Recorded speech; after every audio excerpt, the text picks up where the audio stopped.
Hi guys, welcome to my video. My name is Mohammad Yasser. I'm a Microsoft MVP. I do lots of videos on finance and operations in the YouTube. I also have recently launched my course called dynamics365lab.com. Do check it out. So my vision is to make sure that all the contents of finance and operations are highly simplified and they are conveyed in a easy to understand manner so that everybody can understand and implement the solution in the best possible manners to the customers. So with that note, let us get started with the today's topic, which is the career opportunities and career paths in finance and operation. This is almost my second video which is not on finance and operation, because I always come up with the finance and operations as a screen in my background. But today we are going to discuss a different topic, because this is a question being asked by a lot of guys in so many of my videos as comments, so I thought of addressing it. So in today's video, we are going to discuss about various opportunities within the Microsoft Dynamics finance and operations space, and what are the different roles that are available. And most importantly, majority of them are functional consultant, either SEM or finance functional consultant, who are watching my contents and who are part of my community, which is TikTok 365. So I will be mostly focusing on questions like, how can I transform myself from a regular functional consultant towards a senior and towards the solution architect, right? So that is going to be my primary focus of this video. How can we transition from a functional consultant to the senior functional consultant and to the solution architect? So let's cover this step by step. Let's first see what are the different opportunities we have under the Dynamics 365 ERP or FNO. Let me call it as ERP, right? Under the ERP umbrella, right? So majority of guys might be knowing this, but let me just very quickly do it, and then we will get started with our topic. So the roles are the functional consultant. So I will be primarily focusing on this role today, functional consultant, because as I said, majority of them are functional consultant who are watching my videos. And other roles are like we have technical folks, we have project managers of Dynamics 365 finance and operation projects, system administration, slightly a different role, but yeah, when such a big system is in place, it also requires somebody to manage the security control, user access, LCS, etc., etc. So we have the system administrator and industry specialist. I'll come back to that later. We have this trainer, and we have this testing role, right? So these are all the roles which are the part of the ERP umbrella, and we are going to mostly focusing on the functional consultant role. But you might be wondering, where is the solution architect, where is the pre-sale consultant, etc. It's gone.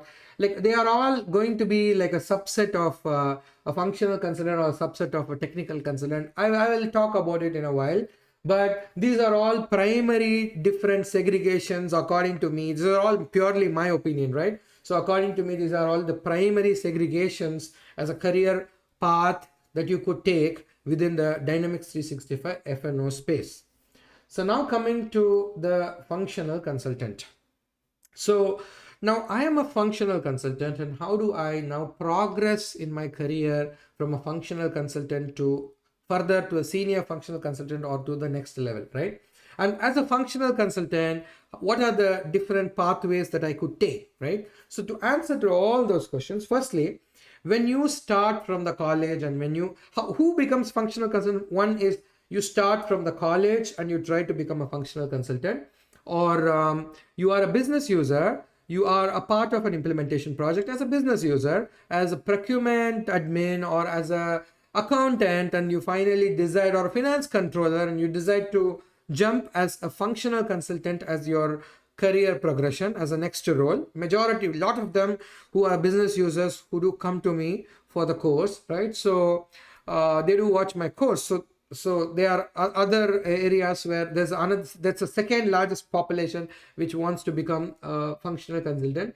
And the third largest population is the people who are testers, who are Q&A testers, and who want to move to the next level they wanted to transition from a Q&A tester because they worked on an implementation project for some time, and they acquired a lot of knowledge in financial operations. They do not want to waste it. They, rather being a generic tester, they would like to specialize on a product. So they wanted to transition from a tester to a functional consultant. So these are three main pathways where you will become a functional consultant, right?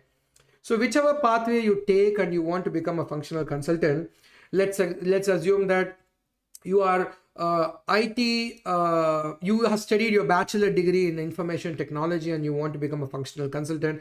In such cases, you need to decide on what is going to be your foundation, whether you want to take a supply chain angle or you want to take a finance angle. Because for becoming a functional consultant on a high level, we have two angles, right? So one is this supply chain angle and another is this finance angle. Which angle do I need to take is something that you need to firstly decide. That's step number one, right? So in some cases, you decide that you want to take a supply chain angle, you stick to supply chain and you get started. In some cases, let's say you are not an IT guy, you are non-IT, you have a non-IT bachelor or master degree, like you did your bachelor's of commerce, you did your bachelor's of accounting, and or you did your computer science, but you did your masters of business administration in finance and accounting. So you want to get started with finance, right? In such cases, you can, instead of supply chain, you can of course start with finance. Or you are a business user, you have been a finance accountant, accounts receivable, accounts payable user, and you want to transition. Obviously you will be transitioning and you will be focusing on finance as your mainstream, right? And when I say supply chain, I also mean by your other two small elements like retail and production, right? When I say finance, I also refer to the projects management and accounting, right? Or projects operation, which is a new component from the CE side these days. So even I forgot to add advanced warehouse management, which will be also like a part of a subset of supply chain management. So whichever area you wanted to start, make that area as a core area and focus on that area. Make sure you're becoming stronger in that area when you start your career. So when you start your career, you are a junior functional consultant or a junior consultant, and you start your career there and you are part of a project, either support or implementation project. We'll talk about those project things later. So you started your career, and now let's say you are focusing on the SCM area, and when you start your career as a junior functional consultant and you are a part of a bigger organization, you will be given a role on a smaller area. Like for example, you will be responsible either for purchase requisition or a purchase order, or maybe RFQ process, or maybe a vendor collaboration bit, or you are a finance consultant, you will be either taking care of the accounts receivable or a vendor invoice or a free text invoice, etc., right? So try to focus on your specific area and try to build your knowledge and make sure you know in and out in that particular area. Do all possible scenario, positive, negative scenario testing, and make sure you are very solid in your foundational knowledge. So once you become a very solid in your foundational knowledge, then you need to take steps to slowly transition from a junior functional consultant to a senior functional consultant. So how do we do that, right? So when you are very, very good in your subset of area within SCM, let's say for example, then you should also start focusing on learning other modules of SCM, right? So once you are good with, let's say for example, procurement and sourcing, try to master procurement and sourcing. There are so many things going on in procurement and sourcing, like category hierarchies, so many things, right? So make sure you understand everything within the procurement sourcing.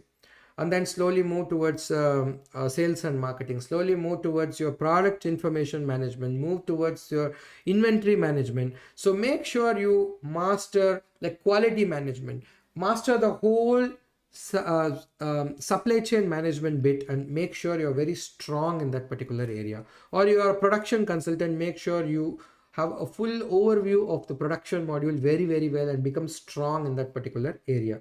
So once you are strong in that particular area where you have started your career with, then slowly, let's say for example, you are an SCM consultant, you now have a strong knowledge in all the modules that I've just mentioned, right? Now, also make sure that to become a senior consultant, become equally good also in the advanced warehouse management.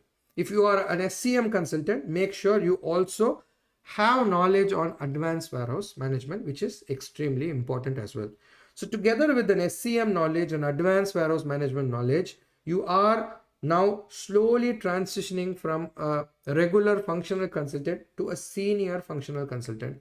Try to watch a lot of videos in YouTube, or try to do some courses and try to gather this knowledge. It's kind of an investment that you are doing on yourself to gain some money for yourself, right? Improve your salary. So that's very, very important. Either you have a mentor, you have learned in a hard way, or accelerate your learning journey 10 times faster by paying to somebody, learn the content through someone. So it's a faster learning path, right? It's good to invest on yourself, or buy a book if you feel that is the best way, and try to learn this. So SCM with advanced warehouse management, and you are now in a pathway to transition to a senior functional consultant. Let's say finance is your core domain and you are a finance consultant, so you make sure you have a full knowledge on accounts receivable, accounts payable, general ledger, cash and bank management, budgeting processes, taxation processes, localization, taxation policies, fixed assets. Make sure you learn all of this. And in supplement to this, make sure you also understand projects and accounting very, very well. What are the different projects and accounting? What are the different projects? How do fixed projects work? How the time and material projects work? How does the internal costing projects work? How to relate the project with the fixed assets? How to relate budgeting with the projects? How to relate budgeting with accounts payable, receivable? All that angle, explore them. Make sure you expand your knowledge towards the projects and accounting as well. That way, you're slowly transitioning from a functional consultant to a senior functional consultant. So I'm only saying you're slowly transitioning to a senior functional consultant. But when do you really become a senior functional consultant? So when I really become a senior functional consultant is, okay, I have the SCM understanding. If I'm a production consultant, with the production, I supplemented with SCM also, because production is very much linked with the SCM as well. So I want to also understand the SCM angle. I want to understand the supply chain, advanced warehouse management angle, etc. So that way you are transitioning towards your senior functional consultant. But in order to actually fully become confident senior functional consultant, if you know SCM, supplement your full SCM knowledge with finance understanding. If you know supply chain well and good, but you also have to know behind every journals that you are posting, there is also a financial impact. So you also need to understand your voucher posting. How does it gets debit? How does it gets credited? You don't need to become a chartered accountant. All you need to know is how the system works financially, what main accounts gets posted when you are posting a specific journal, right? So that is extremely important for you to understand the item group and the concept of inventory posting profiles, and what kind of accounts get affected when you post a specific journal in the system, right? So make sure you also try to understand finance side of things to become a very confident senior functional consultant. It's also vice versa. So after you learn everything that I mentioned for finance, make sure the finance is very important. Of course, you want to understand your financial inventory, but you also have to understand your physical inventory part, right? So it's also very, very important that you understand what's going on in the front end, not always behind the screen. So you start gaining more knowledge on the SCM as well. So both the roles needs to know both the things, at least on a high level, to become a very confident senior functional consultant. So even my aim and objective, a lot of people ask me questions whether my course covers finance or supply chain. No, the answer is, on the whole, whoever takes my course or whoever watches my YouTube video will gain a whole holistic view of both supply chain and finance. I always believe in teaching the product as a whole. This is a finance and operations system, right? So even if you get into my course, which is Dynamics 365 Lab, or my YouTube video playlist, you will see that all the modules will be covered. Like if you check my course content, clicking on this link over here, the legal entity is created, A legal entity is configured with the finance, fiscal calendar, currency, account structure, etc.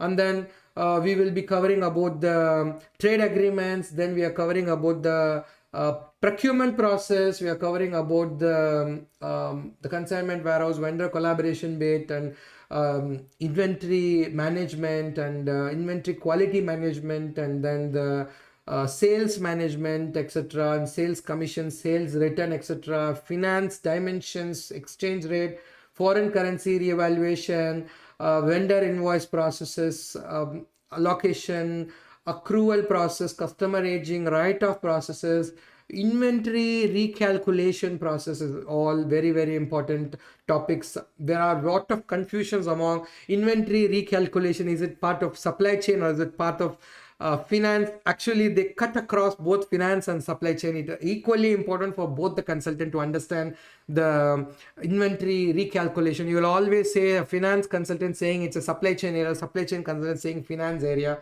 So it's also very, very important to understand the moving average and different kind of account closing policies, and the fixed assets budgeting. I'm also going to add contents on the projects and accounting very soon, by maybe next week. And also I'm going to add contents on advanced warehouse management to the same course. So this course, like I say, not just this course, you don't necessarily need to go and refer to this course, but you can also purchase any other course or go and learn it from your mentor. But make sure you have a holistic understanding of everything, then you become a senior consultant, right? So once you become a senior consultant, then what's next? Of course, then you will have to slowly transition to become a solution architect, right? So how do I become a solution architect?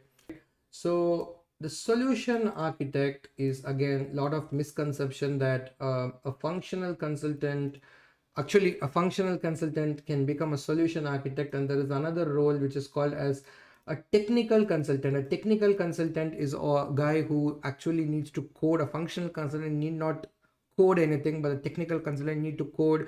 He needs to know X++, .NET, C#, etc., right?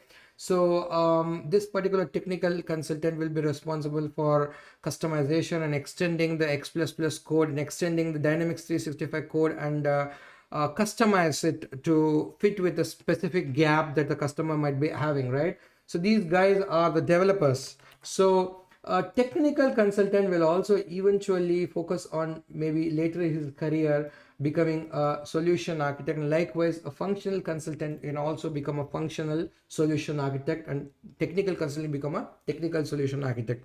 So do not think that always a technical consultant it's easier for him to become a solution architect, because from the technical standpoint, and what being a solution architect, it's also very, very important to understand the functional elements of the system, where a technical architect might be lacking in that area and might be dependent on us on a functional basis, right? Or a technical architect might need to functionally improve himself to become a solution architect. Likewise, a functional consultant need to technically slightly improve himself to become a solution architect. So in order to make this transition smoother, a functional consultant need to make sure he starts to firstly focus on this, become stronger in the whole thing, and then try to understand the data migration strategy. Talk to a technical folk, try to understand the data migration strategy, try to understand the integration strategy, try to understand common data model, try to understand, the Microsoft Dataverse. These days, every single F&O environment comes with a supplemental Microsoft Dataverse environment. So how does the dual rights work? How does the CDS connector connects with the F&O? How does the various different integration strategy work? How does the data import export framework work, etc., etc., right? So it's not difficult. Just try to go through the courses in LinkedIn Learn, or try to work with your technical folks or your friends to make sure you become stronger in those areas, so that way you can slowly transition from a functional consultant to a solution architect. And also, it depends on all the experiences that you had in during your functional consultant journey, which will also lead you to the solution architect. Because when you are a functional consultant, the experience of being a functional consultant will be, my experience on a functional consultant journey is different from your experience being a functional consultant. Because when you get started as a functional consultant, sometimes your project is an implementation project, or sometimes your project is support project. So firstly, let's discuss what are the different types of project, right? So we have this thing called as an implementation project, where as a functional consultant, you will be like deployed as an implementation consultant. You are part of a project which is going through an implementation journey. A lot of people say that, okay, you start your journey as an implementation consultant, you're very lucky. If you start your implementation journey as a support consultant, you aren't, right?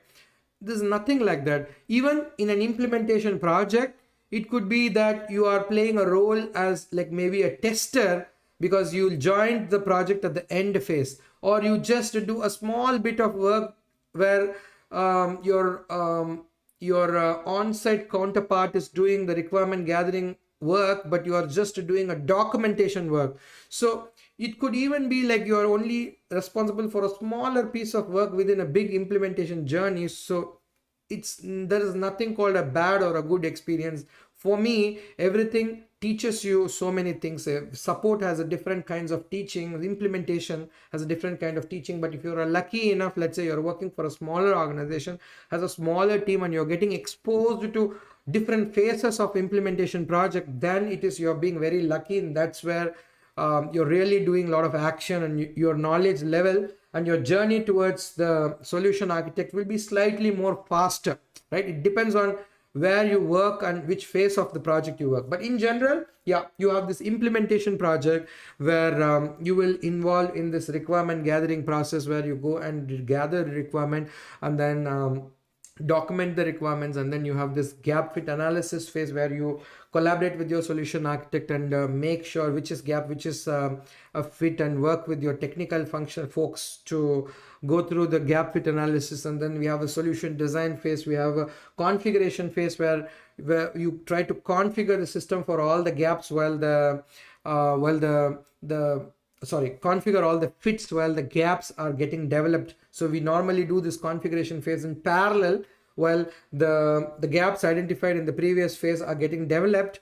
The configuration happens in parallel, right? So the configuration, testing, and then training, and then go live support, post go live support, etc. Maintenance phase comes into picture, right?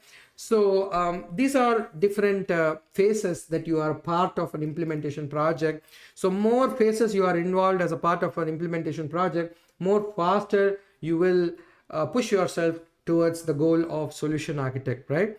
And also the implementation projects are like a smaller implementation project or a global rollout. So if it's a global rollout, then you will be more from the finance angle, you will be exposed to a lot of taxation laws, currencies, exchange rates, and localization regulatory requirements, which is also a great experience being a part of this global rollout, because you have to do this localization analysis, and then you will come out with a global template which needs to be generic template among all of your legal entities, so that you maintain the consistency throughout the go live, throughout all of your rollout, right? So I was very lucky enough to be a part of this global rollout as my very initial phase of my implementation journey. So that actually exposed me to different countries within APAC, right? So that is very interesting to be like a part of a global rollout again when it comes to implementation project. So another project is like an upgrade project where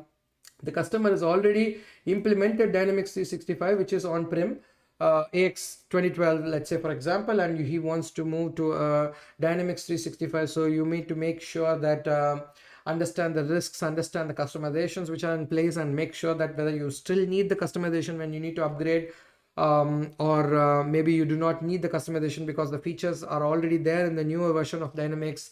So all this, and also the integration strategy on how are we going to now integrate the external interfaces, which was initially integrated with your on-prem system. We may need to rethink the strategy, right? So all this is like a part of your upgrade projects, right? This gives you a different kind of experience.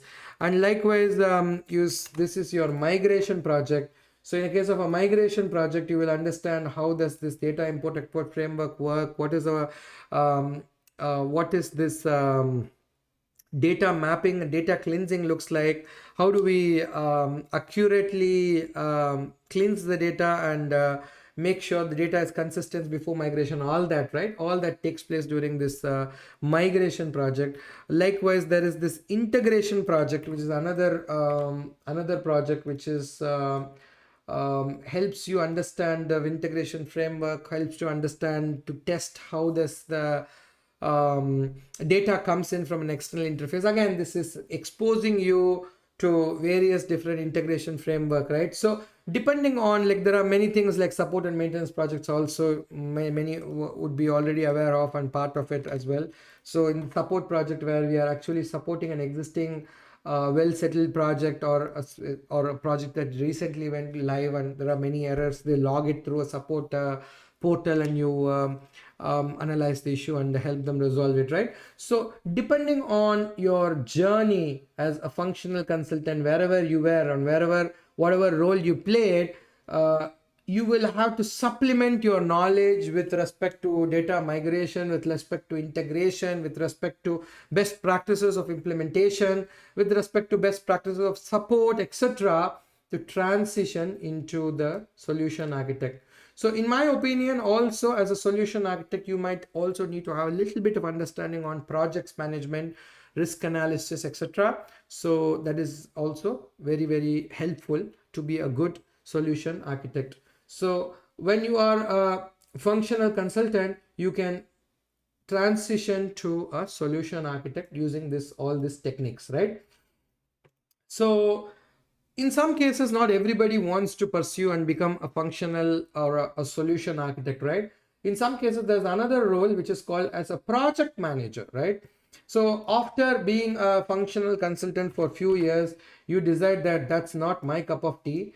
I'm not necessarily be a product guy, because it requires constant learning, it requires constant R&D research, getting in pace with Microsoft's releases, etc. It's not everybody's cup of tea. In some cases, you will be a good manager, you will have a good sense of coordinating things, you are really good in estimating things, planning things, resource allocation, budget control processes, making sure the projects are aligned with the budget, making sure you provide with the project planning at the earlier phases of the project. So if that is something that you are really good at, you are also good at people management, then I think some cases a functional consultant will also transition to become a project manager, which has its own certification courses that you can do. Likewise, even for a solution architect, there are different certification courses, but of course, certification courses, just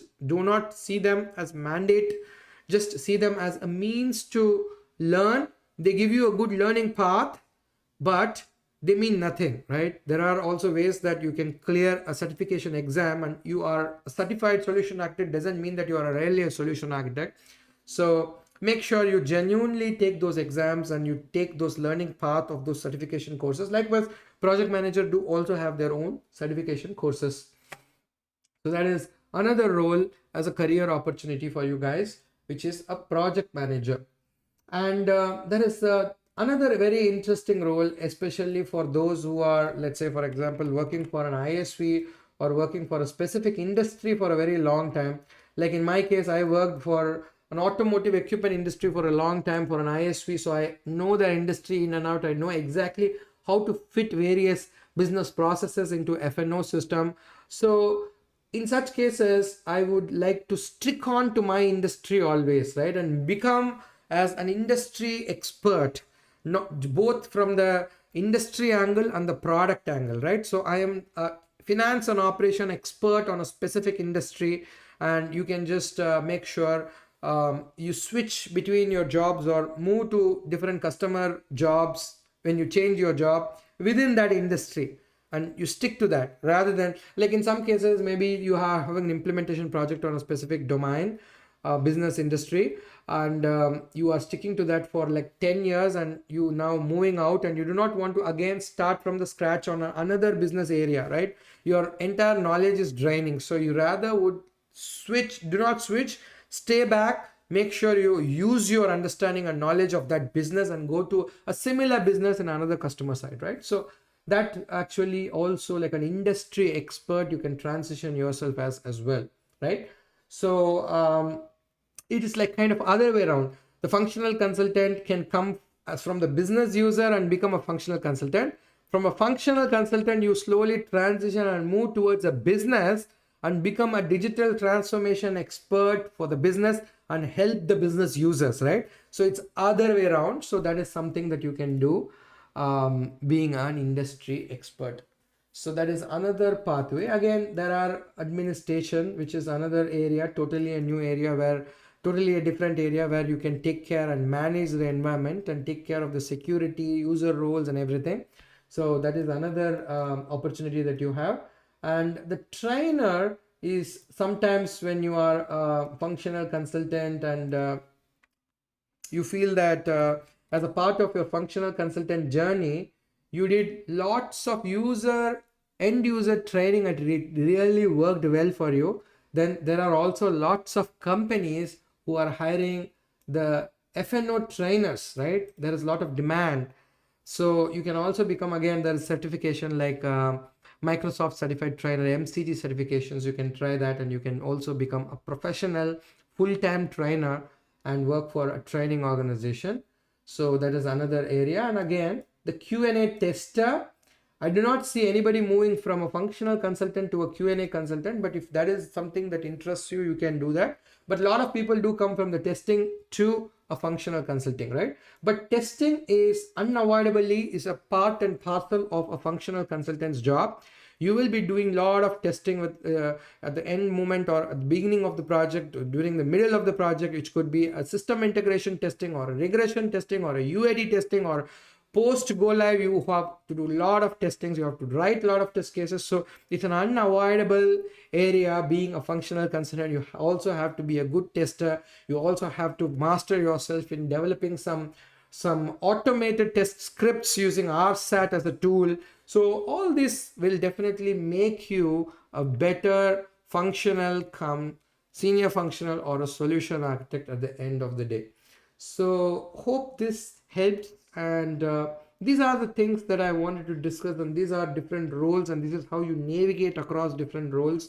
Do you like me doing this kind of videos in the future? Do let me know. But of course, I will be focusing more towards giving you knowledge on finance and operations. So see you in another video, maybe on different topics or a core topic within finance and operation. Until then, bye. Take care.